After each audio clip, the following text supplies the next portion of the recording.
Thanks so much for joining us for another edition of KFFB's Open Mic program. And we do have Rick with us, Mayor Rick from Batesville. And Rick Elumbaugh, I appreciate you taking time and talking with us because there's some big news in Batesville. I think that this showing the city council had a unanimous vote, which that doesn't happen always, but that's something just landing on the side of safety. And explain what happened last night. You know, Bob, the city council did pass 8-0 vote to establish a resolution for the city of Batesville that actually does not mandate, but is encouraging everyone to social distance, wear a mask, make sure that you're eating healthy, and make sure that our community stays healthy. That is the main objective right there, because we have been for health and wellness for many years. This administration has. We've been for economic development, but those two go together. But actually what this resolution does, it gives the businesses the option.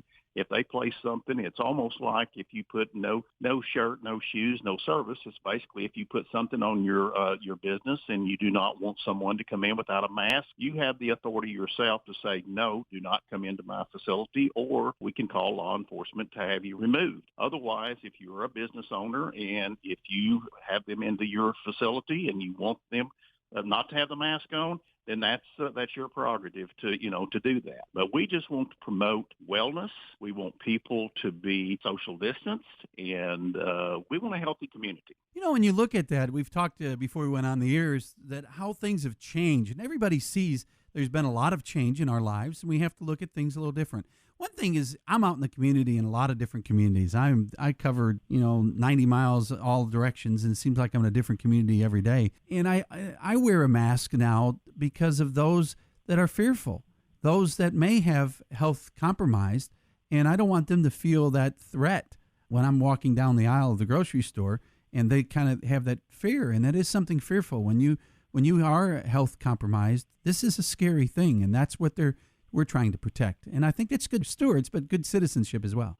Absolutely. And like I said, that's one thing. We want people to be respectful, to one another. And, if like Dr. J.D. Allen, he came tonight, an orthopedic surgeon here at the White River Medical Center, has practiced for many years, and he was an advocate for individuals wearing a mask. And it's basically, the mask, it's not the cure-all by no means, but it's the only thing we have. We do not have a vaccination. We do not have any type of magic pill that we can take that's going to cure us from the pandemic, but it is just a barrier that's going to protect possibly yourself and others. So I think that's why the city council was encouraged and voted, with an 8-0 vote. One thing we always say is, social distancing, but when you're going down an aisle and you're going down with an elderly person that is health compromised, you can tell it. Well, that's why I think a mask is important, because there's those times you cannot distance when they're right next to you, and that's something we just need to take in mind. Something else we were talking about, a lot of folks in Arkansas is not traveling out of Arkansas. They're rediscovering Arkansas, which is amazing. And we're seeing people do more activities from their lumberyard. And I mean, they're working more and doing more shrubs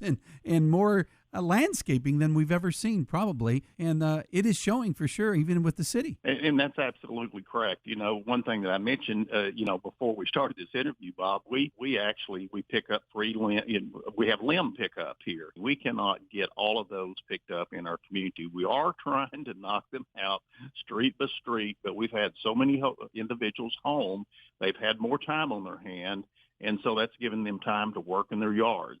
As a matter of fact, one of the retail giants here in our community said in June, they had a December month. So that means that people are getting out, they're spending money, they're fixing up their homes, they're painting, they're trimming, they're planting flowers, doing mulching, and which that's a good thing. And another thing, like you said, I frequent Gris Ferry Lake, on the weekends quite a bit, and I don't think I've ever seen as many folks and many boats on Gris Ferry, especially in the early May. There was boats. I can remember the first weekend in May, and it was just totally covered up with boats. And you usually do not see that in about your Memorial Day weekend, but every weekend it seemed like a Memorial Day or a 4th of July weekend there. And that's what they're saying throughout the state. It is just amazing. So Arkansans, keep it up, and let's just take care of each other. And I think we're going to get through this. And I love the optimistic view, Mayor, that you have as well. It's just, that's what we got to do. We got to carry on. Absolutely. Thank you.